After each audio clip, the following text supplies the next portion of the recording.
सहारा enterprises तुमच्या स्वप्नातली गाडी आता कमी किमतीत.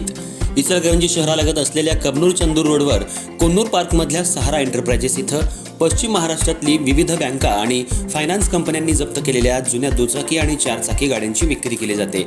शोरूम किमतीपेक्षा 25 ते 50% कमी दरात, उत्तम स्थितीत आणि संपूर्ण कागदपत्रांसह त्वरित डिलिव्हरी. दुचाकी 20,000 पासून पुढे तर चारचाकी 50,000 पासून पुढे. आपल्या पसंतीची कार किंवा बाईक आता अगदी परवडणाऱ्या दरात घेऊन जा. विश्वास, पारदर्शक व्यवहार आणि उत्तम सेवा हेच आमचं वैशिष्ट्य.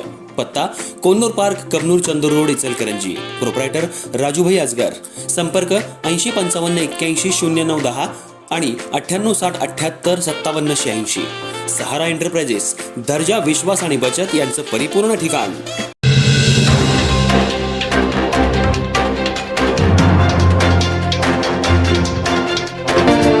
नमस्कार, मी तेजस्विनी मगदूम. एम मराठीमध्ये आपल्या सर्वांचं स्वागत आहे. पाहुयात ठळक घडामोडी. जयसिंगपूर नगरपालिकेच्या चुरशीच्या आणि लक्षवेधी ठरलेल्या निवडणुकीत आमदार राजेंद्र पाटील यड्रावकर यांच्या नेतृत्वाखालील राजर्षी शाहू विकास आघाडीनं विरोधकांचा अक्षरशः सुपडा साफ करत दणदणीत विजय मिळवलाय. नगराध्यक्षपदाचे उमेदवार आणि आमदार यड्रावकर यांचे बंधू संजय पाटील यड्रावकर यांनी तब्बल 11,179 मतांची विक्रमी आघाडी घेत ऐतिहासिक विजय संपादन केला. या निकालामुळे जयसिंगपूर पालिकेवर पुन्हा एकदा यड्रावकर गटाचा झेंडा फडकला असून विरोधकांच्या महाआघाडीला मोठा राजकीय धक्का बसलाय. नगराध्यक्षपदासाठी झालेल्या अटीतटीच्या लढतीत संजय पाटील यड्रावकर यांनी मतमोजणीच्या सुरुवातीपासूनच आघाडी घेतली होती. प्रत्येक फेरीत ही आघाडी वाढत गेली आणि अखेर एकतर्फी विजयात तिचं रूपांतर झालं. केवळ नगराध्यक्षपदच नव्हे तर नगरसेवक पदाच्या निवडणुकीतही राजर्षी शाहू विकास आघाडीनं आपलं वर्चस्व सिद्ध केलं. एकूण 20 जागांवर आघाडीच्या उमेदवारांनी दणदणीत विजय मिळवत स्पष्ट बहुमत प्राप्त केला.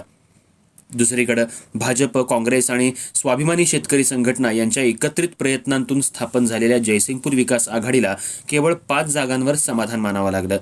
या निवडणुकीत एका अपक्ष उमेदवारानंही विजय मिळवत आपली स्वतंत्र ओळख निर्माण केली आहे. आमदार राजेंद्र पाटील यड्रावकर यांना रोखण्यासाठी जयसिंगपूरमध्ये सर्वपक्षीय विरोधकांनी एकजूट दाखवली होती. मात्र शहरात राबवण्यात आलेली विविध विकास कामं, नागरी सुविधांवर दिलेला भर आणि आमदार यड्रावकर यांचा प्रभावी जनसंपर्क यामुळे मतदारांनी पुन्हा एकदा त्यांच्यावरच विश्वास टाकल्याचं या निकालातून स्पष्ट झालंय. निकाल जाहीर होताच जयसिंगपूर शहरात यड्रावकर समर्थकांनी गुलाल उधळत, फटाक्यांची आतषबाजी करत आणि जल्लोष करत आनंद साजरा केला.